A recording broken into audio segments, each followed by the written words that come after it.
री दुर्गा सप्तशती के पाठ का महत्व सदियों से हमारे समाज में अत्यधिक पूजनीय रहा है।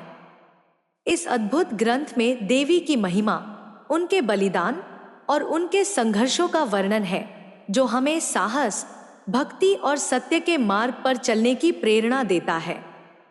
आज हम आपके सामने सप्तशती के 5वें अध्याय की कथा लेकर आए हैं, जिसमें देवी अंबिका की स्तुति सुनकर शुंभ और निशुंभ द्वारा उन्हें अपनी ओर आकर्षित करने का प्रयास किया गया है। आपसे अनुरोध है कि अगर आपको हमारी यह कथा अच्छी लगे तो कृपया वीडियो को लाइक करें और चैनल को सब्सक्राइब करना न भूलें, ताकि हम और भी ऐसी धार्मिक कथाएं आप तक पहुंचा सकें। अब आइए हम इस पवित्र कथा को विस्तार से सुनते हैं। शुंभ और निशुंभ का बल और दंभ। यह कथा उस समय की है जब शुंभ और निशुंभ नामक असुरों ने अपने बल के घमंड में तीनों लोकों पर अधिकार कर लिया था। वे असुर केवल अपने बल और शक्ति पर विश्वास करते थे। उन्होंने इंद्र से स्वर्ग का राज्य छीन लिया और देवताओं को अपमानित किया। सूर्य, चंद्रमा, कुबेर, यमराज और वरुण जैसे देवताओं के अधिकार छीन लिए गए और वे सारे काम स्वयं ही करने लगे। इन असुरों ने यज्ञ भाग भी अपने अधीन कर लिया, जिससे देवताओं को उनके कर्तव्यों से वंचित कर दिया गया। असुरों का राज्य इतना शक्तिशाली हो चुका था कि वे सभी देवताओं को स्वर्ग से निष्कासित कर चुके थे। देवताओं के पास कोई उपाय नहीं बचा था, इसलिए उन्होंने अपराजिता देवी का स्मरण किया। याद रहे, यह वही देवी थी जिन्होंने देवताओं को वरदान दिया था कि आपत्ति के समय स्मरण करने पर वह उनकी सहायता करेंगी। इस सोच के साथ देवता हिमालय पर्वत पर गए और वहां भगवती विष्णु माया की स्तुति करने लगे। देवी की स्तुति। देवताओं ने भगवती की आराधना की, जो सृष्टि की जननी है। वे महादेवी, शिवा, नित्य गौरी, धात्री और ज्योतिष्ना के रूप में विद्यमान है। उनकी शक्ति समस्त प्राणियों में बुद्धि, चेतना, निद्रा, भूख, प्यास, छाया, शक्ति और तृष्णा के रूप में स्थित है। इस प्रकार देवताओं ने बारंबार उन्हें प्रणाम किया और उनकी कृपा से मुक्ति की प्रार्थना की। उन्होंने कहा, हे देवी, आप जो सब प्राणियों में बुद्धि रूप में स्थित हैं, हमें इस आपदा से बचाइए। यहाँ पर आपसे एक बार फिर अनुरोध है कि अगर आपको हमारी यह कथा अच्छी लग रही हो तो कृपया इस वीडियो को लाइक और चैनल को सब्सक्राइब करें, ताकि हम और भी ऐसे धर्म से जुड़े रोचक और शिक्षाप्रद कथाएं आपके लिए ला सकें। पार्वती से कौशिकी का प्रादुर्भाव। देवताओं की प्रार्थना सुनने के बाद भगवती पार्वती गंगा नदी में स्नान करने आईं। उसी समय देवी के शरीर से कौशिकी प्रकट हुई।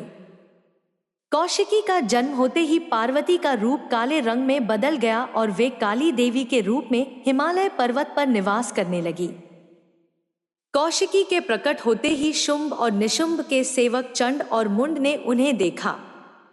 उनके अद्वितीय सौंदर्य को देखकर वे दंग रह गए और तुरंत शुंभ के पास जाकर बोले, हे महाराज, हमने एक ऐसी स्त्री देखी है जिसका रूप अद्वितीय है। वह हिमालय पर अपनी दिव्य कांति से चारों दिशाओं को प्रकाशित कर रही है। शुंभ का प्रस्ताव। शुंभ ने महादूत सुग्रीव को देवी के पास भेजा और कहा, उसे हमारे पास लेकर आओ। वह देवी रत्न स्वरूपा है और उसे हमारे अधिकार में होना चाहिए। उसे मेरा प्रस्ताव दो और कहो कि मेरे साथ विवाह कर ले, जिससे वह मेरे ऐश्वर्य का आनंद ले सके। सुग्रीव देवी के पास गया और मधुर वाणी में शुंभ का प्रस्ताव रखा। उसने कहा, त्रिलोकी के सारे रत्न मेरे अधिकार में हैं, और अब तुम, जो रत्नों में श्रेष्ठ हो, भी मेरी पत्नी बन जाओ। देवी का उत्तर।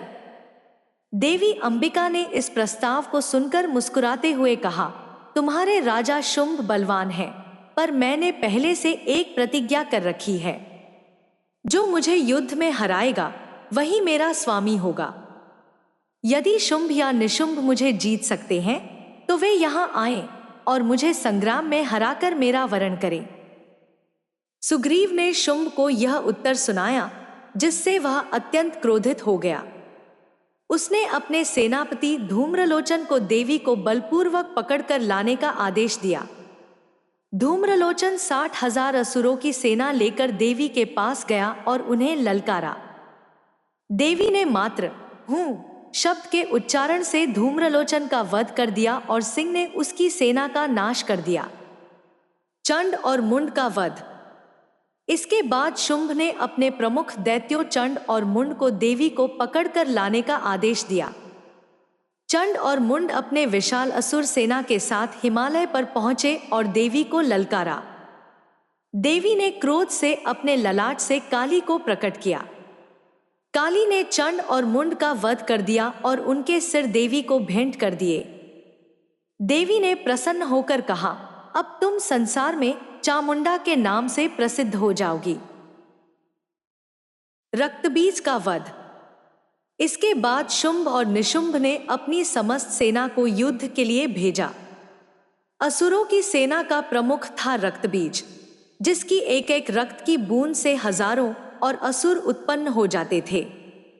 जब रक्तबीज युद्ध में घायल हुआ तो उसकी रक्त की बूंदों से अनेक असुर उत्पन्न हो गए।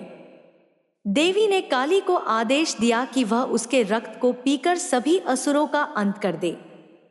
काली ने देवी के आदेश का पालन किया और रक्तबीज का वध किया।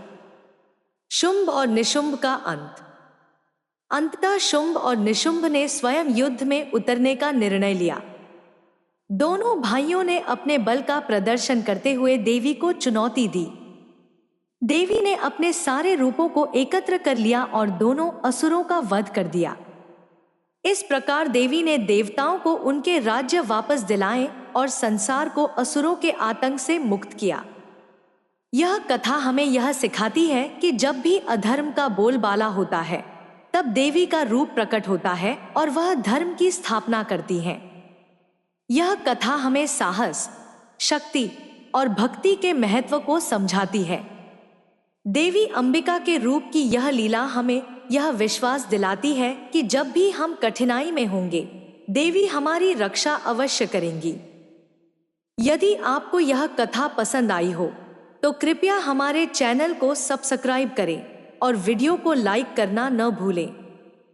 धन्यवाद।